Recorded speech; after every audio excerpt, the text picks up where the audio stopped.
अस्सलाम वालेकुम नाज़रीन, आप देख रहे हैं मिजाज न्यूज़ और मैं हूं माहिशा।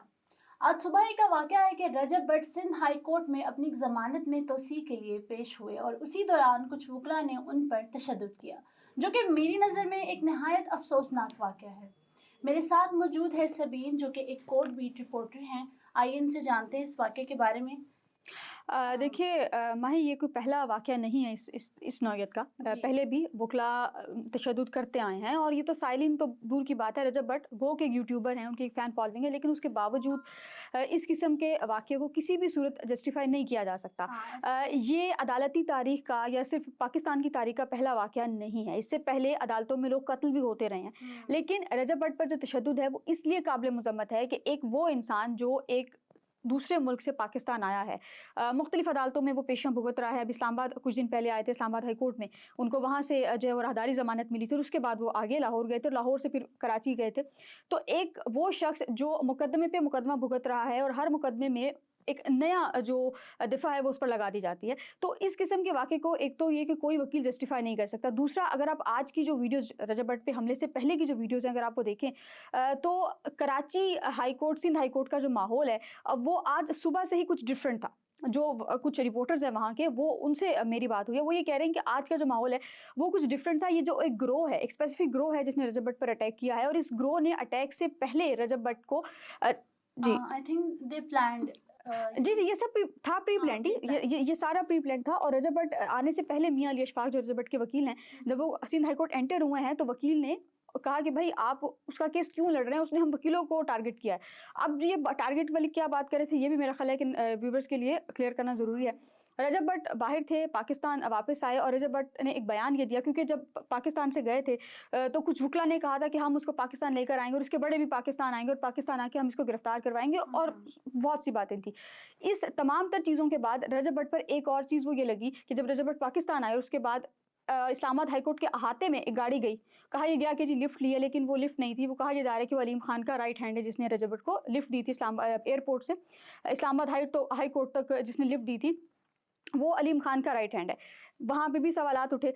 लेकिन कराची बार का रवैया इसलिए काबिल मज़म्मत है कि रजब भट्ट के 100 बयानात से ही उसके खिलाफ आप कोई पिटीशन डाल सकते थे, क्योंकि खुद वकील है, उनको बेहतर पता है कि किस कौन-कौन से एक्ट लगाकर आप लोग उस पर जो है वो पिटीशन डाल सकते थे, उसके खिलाफ कानूनी कार्रवाई की जा सकती थी। लेकिन इस तरह करना कि एक साइल जो है, एक शख्स जो है वो अपनी पेशी पर अदालत आया और अदालत में फिर इस किस्म का रवैया, और उससे भी बड़ा सवालिया निशान जो हमारी अदालती सिक्योरिटी पर वो ये उठ रहा है कि उस वक्त में जब रजब भट्ट पर तशद्दुद हो रहा है, कोई एक सिंगल पुलिस या कानून नाफिज करने वाले किसी भी इदारे का बंदा उस दौरान में उसके आसपास नहीं आया।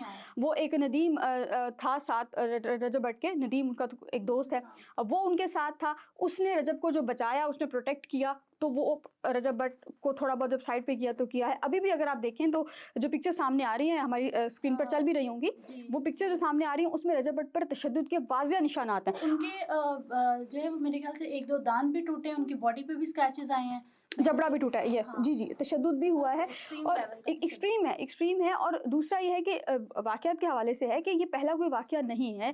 रावलपिंडी कचहरी में आए रोज़ कोई ना कोई ऐसा वाक़या हो रहा होता है। लाहौर की कचहरी में कोई ना कोई ऐसा वाक़या हो रहा होता है। इसी तरह अगर हम इस्लामाबाद की बात करें तो इस्लामाबाद में जो कचहरी है वहाँ पर कोई ना कोई ऐसा वाक़या जो है वो आए रोज़ देखने को मिल रहा होता है। तो वकला गर्दी जो है, हम ये नहीं कह रहे कि तमाम वकला गलत हैं, लेकिन कुछ वकला, स्पेसिफिक वकला वो ऐसे हैं कि वो एक मछली सारे जल को गंदा करती है। ये मेरा ख्याल है उसके बराबर है कि रजब भट्ट को मारने वाले कुछ स्पेसिफिक वकला थे, कोई 15-20 बंदे थे, लेकिन वो तमाम वकला बरादरी पर एक सवालिया निशान इस वक्त पैदा हुआ है कि क्या कोई भी आम साइल, हमारे जैसा आम शहरी जो है, क्या अब वो अदालतों में जाएगा, जाकर इंसाफ मांगेगा? क्या अगर कोई शहरी अदालतों में जाता है तो वो जाकर अपनी पिटीशन जो है वो फाइल कर सकेगा या इंसाफ के लिए जा सकेगा? क्योंकि मुख्तलिफ आप अमेंडमेंट्स देख लें, कुछ भी देख लें, हमारी अदालतों का हाल ये है कि हमारी अदालतें इंसाफ तो एटलीस्ट नहीं दे सकती, ये तो बड़ा क्लियर है।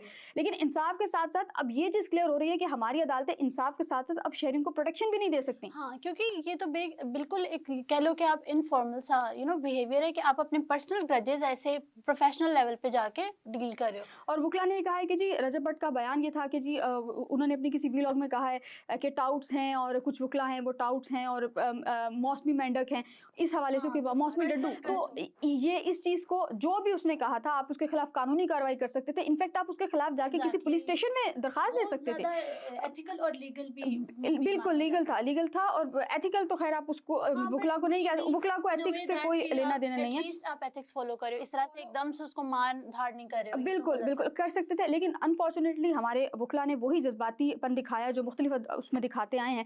अब जिन वुकला ने ये सब कुछ किया है, कराची बार अब से कुछ देर बाद मुमकिन तौर पर प्रेस कॉन्फ्रेंस करेगी या कोई बयान अपना जारी करेगी, और ये भी उस सूरत में जारी कर रही है कि सोशल मीडिया पर एक इबहाम खड़ा हुआ है और एक बुरहान जो है वो खड़ा हुआ है कि क्या कराची बार में एक आम शहरी महफूज नहीं है। वो यूट्यूबर है, वो जो भी है, वो एक आम शहरी है। वो बतौर एक आम शहरी के तौर पर जो वहाँ पर गया था, ऑलरेडी ज़मानत पर था और उसमें तौसी के लिए गया था, लेकिन उसके बावजूद इस किस्म के रवैये को और इस किस्म के कराची बार का जो एक्ट है उसको किसी भी सूरत जस्टिफाई नहीं किया जा सकता। और जो लोग इस चीज़ को, क्योंकि कुछ लोग इस चीज़ को जस्टिफाई भी कर रहे हैं, वो कह रहे हैं कि भाई उसने कहा था तो उन्होंने एक्शन का रिएक्शन होता है, तो उसने एक्शन किया था, इनका रिएक्शन था। लेकिन ये कोई एक्शन रिएक्शन का वे नहीं है। आपने रिएक्शन देना है, आपने रिएक्शन देना है, आप उसके खिलाफ कोई जो है वो कानूनी कार्रवाई करें। खुद वुकला हैं, आपको बेहतर पता है कि कौन कौन से एक्ट उस पर लग सकते हैं, किस किस हवाले से कार्रवाई उस पर हो सकती है, तो आप आपके उसके खिलाफ कार्रवाई करें, कोई आपको कुछ नहीं कहेगा। लेकिन ये this is not the way कि आप किसी बंदे को, एक आम शहरी को अदालत के अंदर हरासा कर रहे हैं, उसको मार रहे हैं, तशद्दुद कर रहे हैं, और उसके बाद फिर रजब भट्ट ने जब माफ़ी मांगी तो उसके बाद कुछ वुकला जो है वो, उन्हीं वुकला में से कुछ वुकला हैं, उनके वीडियो बयानात आ रहे हैं जी कि अच्छा किया, उसको अकल आ गई। ये हमारी अदालतों के हालात हैं। ये तो गलत बात है, इस तरह से उन पे तशद्दुद करके उन्हें अकल दिला तशद्दुद तो अब तशद्दुद तो हुआ, लेकिन अकल दिलाने वाला नहीं था। ये वुकला ने मेरे ख्याल अपनी जहालत को मज़ीद जो है वो मज़ीद क्लियर किया है कि वुकला में भी इस वक्त कुछ ऐसे लोग मौजूद हैं। इस्लामाबाद की हद तक इनफैक्ट अगर हम बात करें तो इस्लामाबाद हाई कोर्ट में भी रोज़ कोई ना कोई ऐसा वाक़या हो रहा होता है, लेकिन ऐसा कोई वाक़या इस्लामाबाद की हद तक कभी उस तरह से रिपोर्ट नहीं हुआ कि वुकला ने किसी पर तशद्दुद किया हो, किसी आम साहिल पर तशद्दुद किया हो। हाँ, आपके पर्सनल ग्रजेस हैं, आप ज़रूर रखें, आप वही बात बार बार यही बात की कानूनी कार्रवाई आप करें, लेकिन एक तमीज़ के दायरे में रहते हुए। ये कोई तरीक़ाकार नहीं होता आप बंदा सामने आ रहा है तो आप उसको मारें। और उससे भी बड़ा सवालिया निशान अगेन हमारे कानून नाफिज करने वाले इदारों पर है कि सिंध हाई कोर्ट एक अदालत है, वहाँ पर हज़ारों साइलिन रोज़ाना की बुनियाद पर जाते हैं, अपने इंसाफ के लिए जाते हैं या अपने मुकदमात में पेशियाँ भुगतते हैं, लेकिन ये कोई तरीक़ाकार नहीं है। और सिंध की जो सिक्योरिटी के हालात हैं वो इस कदर पैथेटिक हैं कि वहाँ पर एक बंदा जो अदालत में पेशी के लिए जा रहा है वो भी अदालत के अहाते में महफूज नहीं है। बाहर हम नहीं कह रहे, अदालती अहाते में वो शख्स महफूज नहीं है। तो अगर वो शख्स महफूज नहीं है, एक आम शहरी महफूज नहीं है, तो हम ये कैसे कह सकते हैं कि उस अदालत में जजेस या वुकला या और भी जो स्टाफ है उनका वो महफूज है। तो मेरा ख्याल है कि ये बहुत अलार्मिंग है और इस पे गवर्नमेंट लाजमन कोई ना कोई एक्शन ले। हाँ, लेना चाहिए हमारी गवर्नमेंट को, प्लस हमारे मीडिया को, जो लोग हमें देख रहे हैं वो इस बात पे जो है वो अपनी राय हमें ज़रूर बताएं, और वो भी इस बात से हमें ज़रूर आगाह करें, क्योंकि एवरीवन नोज़ दैट कि क्या गलत है और क्या सही है। बट आप लोग जो है वो प्रॉपरली बोलने का वो राइट नहीं रखते। आप लोग कहते हैं कि हम बोलेंगे तो हमारे खिलाफ भी ये होगा। आप इस तरह का बिल्कुल ना सोचें। जो भी आपकी स्टेटमेंट है, जो भी आपकी राय है, प्लीज़ प्लीज़ प्लीज़ हमें कमेंट्स में ज़रूर बताएं, और ज़्यादा से ज़्यादा इस वीडियो को आप प्लीज़ शेयर करें, लाइक करें और हमारे चैनल को सब्सक्राइब करें। Thank you. अल्लाह हाफ़िज़।